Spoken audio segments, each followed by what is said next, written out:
So maraming salamat mga vlog tech sa mga bago pala sa aking channel na dumalaw lang.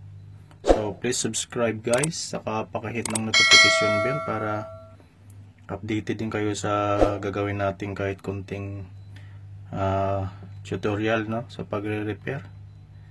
Yan na yung matutulong natin sa inyo mga vlog tech. Kunting mga DIY lang na ginagawa. So maraming salamat sa mga nakasubscribe sa aking channel.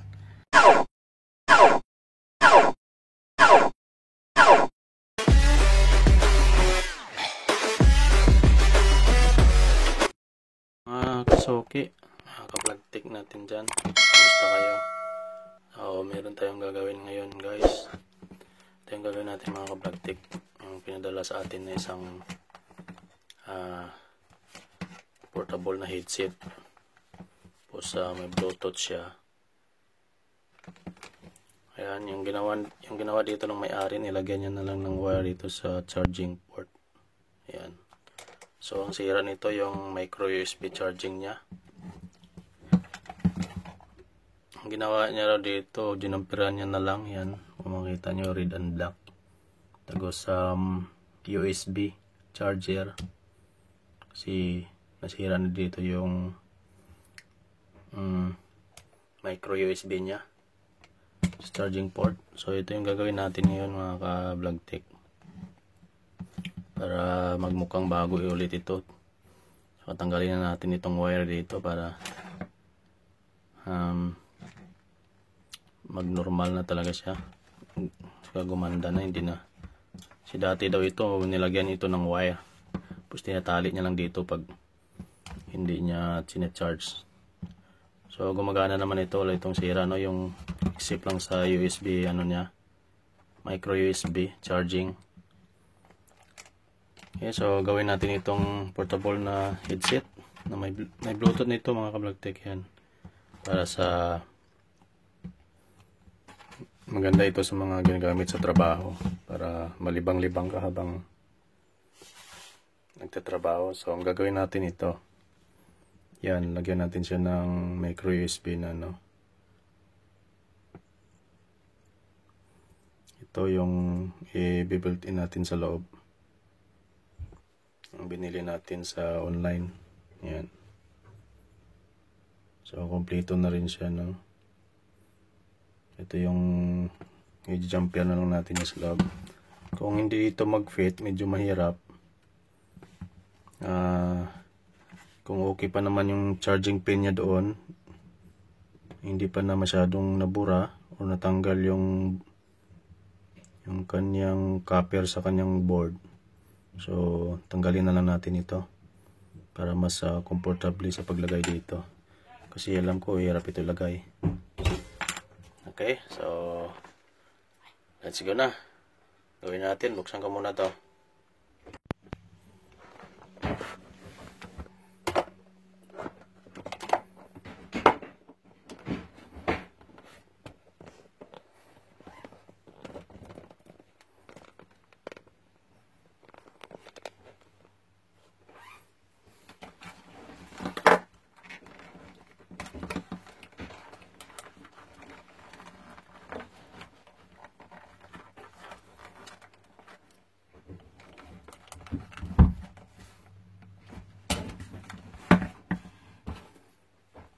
Kita natin mga ka-vlog tech na gumagana ito. Charging lang kanyang problema. So yan, lagyan natin ng battery ito. Okay, so i-on natin. May power siya, hindi lobat yan. So meron siya. So yan yung kailangan natin, charging port niya. So gawin na natin.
Basta yung kanyang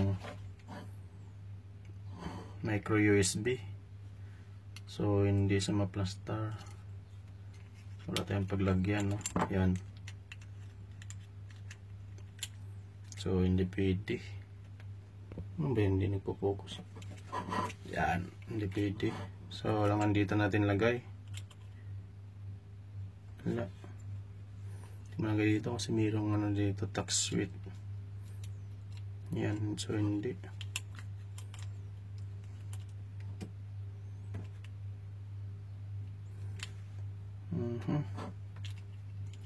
So hindi din dito may lagay. So ang gagawin natin, tanggalin natin yan, linisan natin. Gawa lang tayo ng bago.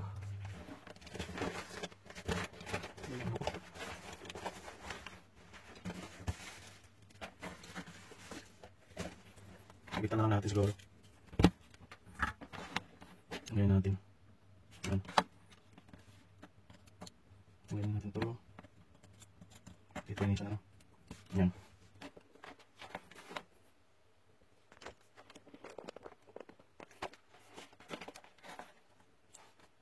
Hindi siya natin maganda yung kanya USB, micro USB. Para makabit ng ayos.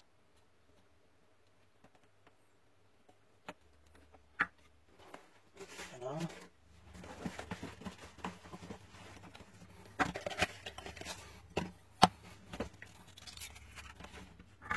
Tanggal na pala yung kanyang dito, yung isa.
Natanggal na natin sa mga kablagtik yun. Kinuha natin dito. Medyo mahirap. Medyo mahirap kasi sobrang liit. Tsaka ingat-ingat tayo para hindi masira yung kanyang pin. Ayan. So ang pin nito na maliit ay bali 5 pins ha. So dito sa lalagyan natin, yan 5 pins sa dyan. Tapos dito sa lagyan natin sa ano, dito.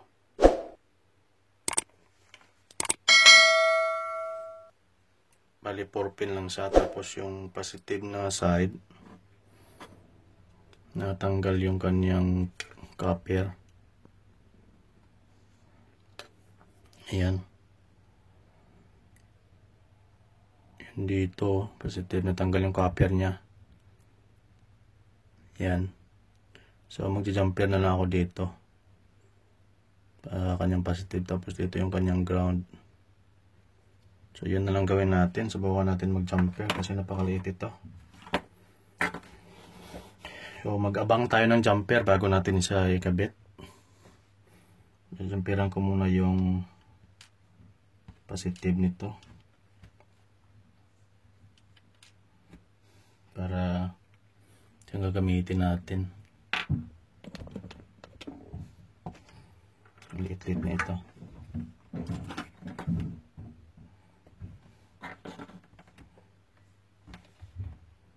Para abangan na natin siya.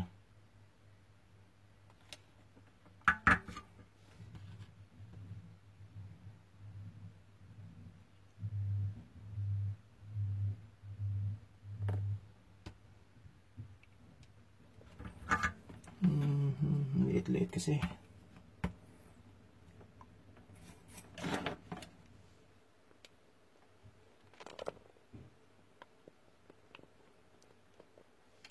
Ayan. Abangan na natin ng jumper yung kanyang positive para hindi na magkaano. Ayan tayo, pabalik-balik mamaya. Sinatanggal nga yung copper niya, no?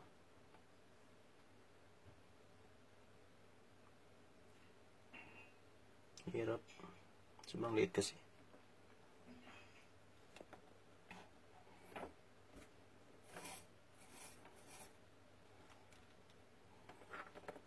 Saka nadidikit siya.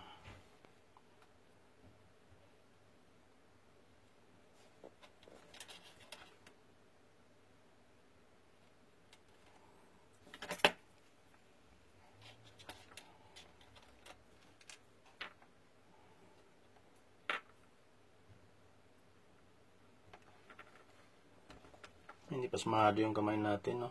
Para ang gawa natin na maayos.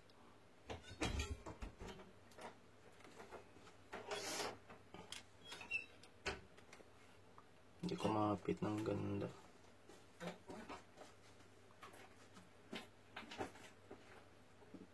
Oh.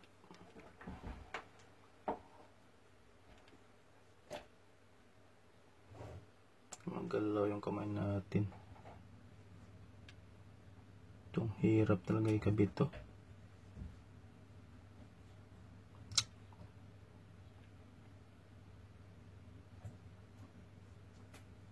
Yun. Lumikit na kasi siguro.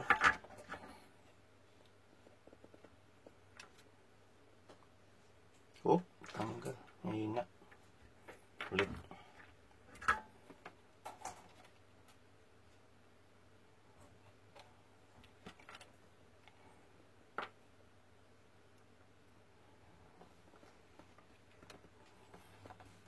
Kailangan maganda yung kapit.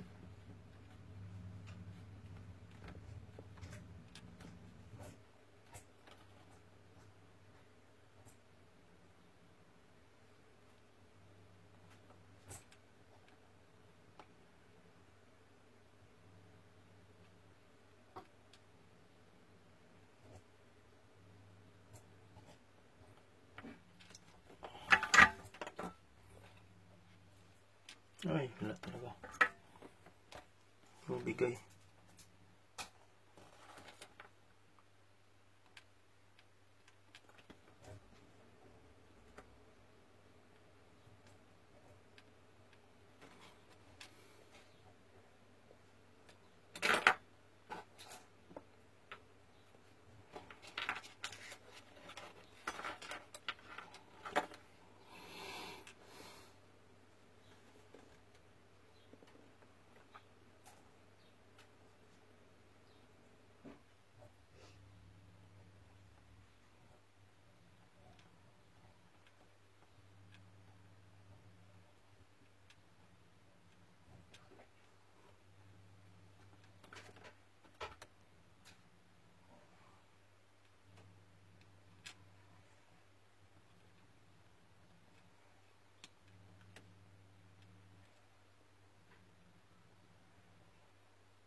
Okay na yan.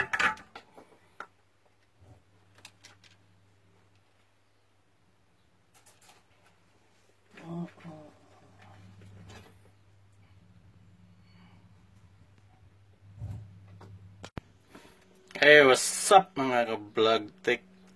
So, nakabit na natin yung ating micro USB port. Pero hindi pa natin na hinang yung dito sa dulo niya. Medyo mahirap. So, yung kita niya, meron akong jumper dyan para sa positive. So, ikakabit natin yan. Tapos yung ground. Kahit dalawa lang ikabit natin dyan, okay na yun. Positive, negative lang. Kahit wala na yung data niya. Okay, so hinangin natin to. Tapos testingin na. Kung gagana. Wala na kung hindi. Joke lang. Kailangan mapagana talaga natin. Think positive. Yun, nakabit na natin mga ka-vlogtech. So, yan. Medyo marami nga lang lead sa taas. Na kumalat. Pero yung loob niyan, ilalim, okay na. Yan. Focus camera, yan. So, yung bandang kaliwa, yan ang ground. Hindi ko na kinabit yung data niyan siguro. Okay, so testingin natin dito. Importante hindi siya short. Steerin muna natin sa buzzer yung ano. Positive, negative. Hindi sila nag-short para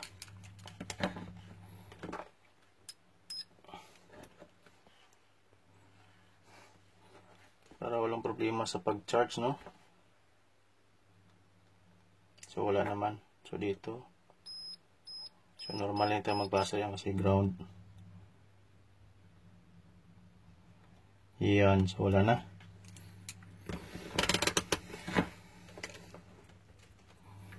So, kapit na lang natin siguro yung data niya. Sana dumikit lang yun.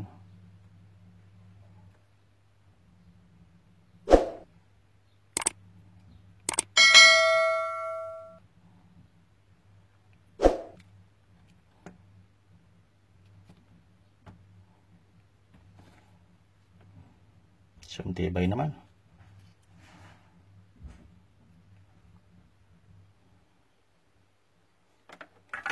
Tibay na yung pagkabit natin.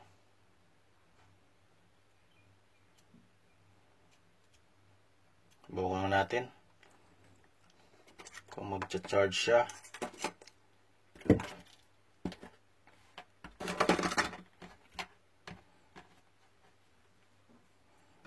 Kung ito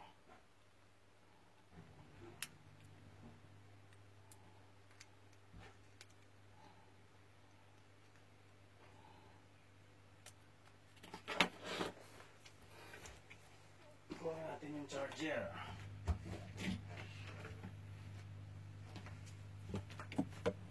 Samsung charger.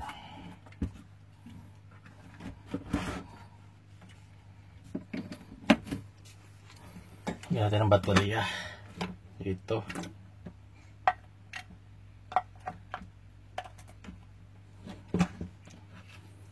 Pag umilaw, so gumana.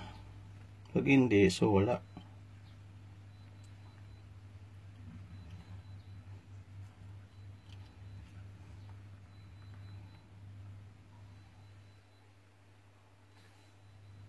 So, pag ganyan.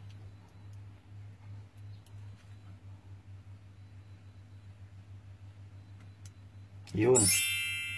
So, nag-red siya. Ano, milaw. So, power on natin. Tingnan natin dito kung nagcha-charge. Yan, mga vlogtech. Power on. Ayun, nagcha-charge. O, yan. So, successful yung ginawa natin. Pagana natin, no?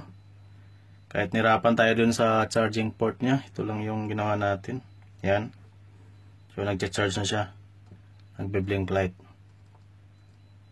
Yun. Kita nyo yun. Yung baterya niya. Nagcha-charging na siya. Okay. So, maraming salamat mga vlogtech. Sa mga bago pala sa aking channel na dumalaw lang. So, please subscribe guys. Saka pakihit ng notification bell para updated din kayo sa gagawin natin kahit konting tutorial, no, sa pagre-repair. Yan na yung matutulong natin sa inyo mga vlogtech. Konting mga DIY lang na ginagawa. So, maraming salamat sa mga nakasubscribe sa aking channel. Saka hanggang sa muli, sa mga magpapa-shoutout. Nga pala no, sa aking mga susunod na video, please comment lang kayo guys. Huwag kayong mahiya. Okay, so hanggang dito na lang. Sinapagana natin, tapos ibalik ko na lang yung mga cover nito at saka i-plaster natin na maayos. Okay, so maraming salamat sa mga nagsusubaybay. Hanggang dito na lang si Boom TV. Sa susunod ulit.